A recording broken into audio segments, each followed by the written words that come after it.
Évangile selon Jean, chapitre 5, passage 2, Jésus égale à Dieu.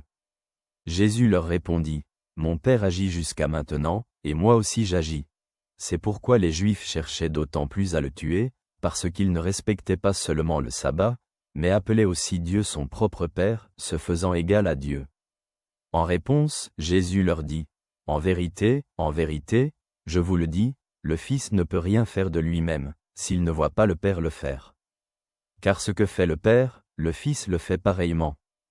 Car le Père aime le Fils et lui montre tout ce qu'il fait lui-même, et il lui montrera des œuvres encore plus grandes, pour que vous soyez émerveillés. Car comme le Père ressuscite les morts et leur donne la vie, ainsi le Fils donne la vie à ceux qu'il veut. En effet, le Père ne juge personne, mais il a remis tout jugement au Fils, afin que tous honorent le Fils comme ils honorent le Père. Celui qui n'honore pas le Fils n'honore pas le Père qui l'a envoyé. En vérité, je vous le dis, celui qui écoute ma parole et croit en celui qui m'a envoyé a la vie éternelle et ne vient pas en jugement, mais est passé de la mort à la vie. En vérité, je vous le dis, l'heure vient, et elle est déjà là, où les morts entendront la voix du Fils de Dieu, et ceux qui l'entendront vivront. Car comme le Père a la vie en lui-même, ainsi il a donné au Fils d'avoir la vie en lui-même.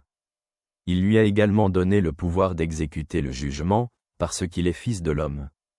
Ne vous étonnez pas de cela, car l'heure vient où tous ceux qui sont dans les tombes entendront sa voix, et ceux qui ont fait de bonnes actions viendront à la résurrection de la vie, ceux qui ont fait de mauvaises actions à la résurrection de la condamnation. Je ne peux rien faire de moi-même. Comme j'entends, je juge, et mon jugement est juste, car je ne cherche pas ma volonté, mais la volonté de celui qui m'a envoyé. Réfléchissons à ce que Dieu dit à travers ce texte. Dans cet extrait de l'Évangile selon Jean, Jésus répond aux accusations des Juifs qui sont troublés par ses déclarations et ses actions. Jésus explique que son œuvre est la continuation de celle du Père, ce qui suscite une colère encore plus grande, car il se rend égal à Dieu. Jésus explique sa relation unique avec le Père, soulignant que tout ce qu'il fait est conforme à la volonté du Père. Jésus parle de l'amour du Père pour le Fils et du fait que le Père montre au Fils ses œuvres, y compris la résurrection des morts. Il souligne aussi que le jugement entier a été remis au Fils, pour que tous honorent le Fils comme ils honorent le Père. Jésus promet la vie éternelle à ceux qui écoutent ses paroles et croient en le Père qu'il a envoyé.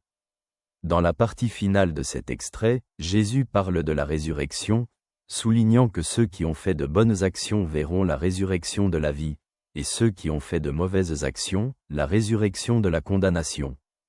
Jésus souligne que son jugement est juste, car il ne cherche pas sa propre volonté, mais la volonté de celui qui l'a envoyé. Pour les croyants d'aujourd'hui, cet extrait est un rappel de la nature divine de Jésus et de son pouvoir sur la vie et le jugement. Il nous appelle à croire en Jésus et à obéir à ses enseignements pour atteindre la vie éternelle. Que cela t'apporte la paix, ton ami te salue.